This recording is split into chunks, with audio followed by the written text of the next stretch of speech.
நம சிவாயா. மகரம் ராசி ஜனவரி மாத பலன்கள். மகரம் ராசி மாத துவக்கத்தில் ராசிநாதன் சனி பகவான் 2ஆம் இடத்தில் பூர்வ ஜென்ம புண்ணியாதிபதியான சுக்கிர பகவானுடன் சேர்ந்து அமர்கிறார். இது ஒரு நல்ல அமைப்பு. பாத சனியின் இறுதி நிலையில் இருக்கிறீர்கள்.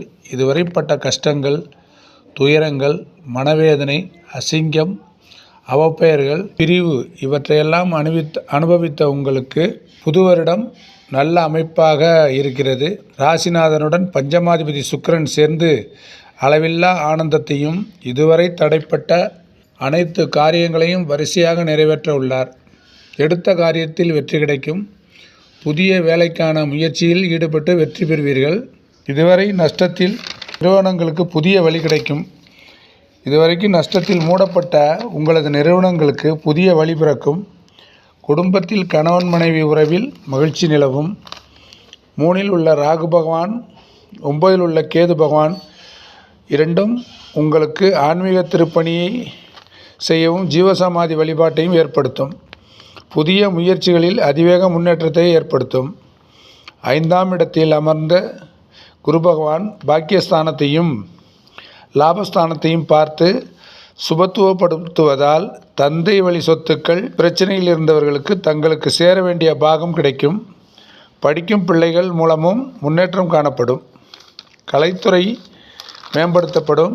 வியாபாரத்தில் இருப்பவர்களுக்கு வளர்ச்சி ஏற்பட துவங்கும். 4க்கும் 11க்கும் உரிய செவ்வாய் பகவான் 7ஆம் இடத்தில் நீச வக்ரம் பெற்றிருப்பதால் உடல்நிலையில் இரத்த அணுக்கள் பிரச்சனை மற்றும் இருதய பிரச்சனைகள் வரலாம்.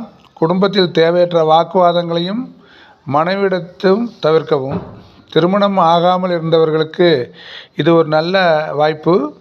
திருமணம் நடக்க ஏதுவாகும். குழந்தை இல்லாதவர்களுக்கு குழந்தை பிறப்பும் நிகழும். உங்கள் ராசிக்கு 6க்கும் 8க்கும் உள்ள அதிபதி புத பகவான் சூரிய பகவானும் இம்மாதத்தில் இறுதி வரை 11ஆம் இடத்திலும் சஞ்சரிப்பதால், பிறகு 12ஆம் இடத்திலும் சஞ்சரிப்பதால் உங்களுக்கு எதிர்பாராத அதிர்ஷ்டம் ஏற்படும். கவலைப்பட தேவையில்லை. மற்றபடி இம்மாத சிறப்புகளாக வைகுண்ட ஏகாதசி ஜனவரி 10 மார்கழி 26ஆம் தேதி வைகுண்ட ஏகாதசி நடைபெற உள்ளது. பெருமாள் கோவில்களில் சொர்க்கவாசல் திறப்பு விழா நடைபெறும். ஜனவரி 14ஆம் தேதி தமிழர் திருநாள் பொங்கல் பண்டிகை நடைபெற உள்ளது. அதேபோல் ஜனவரி 5ஆம் தேதி மாட்டுப்பொங்கலும் நடைபெற உள்ளது.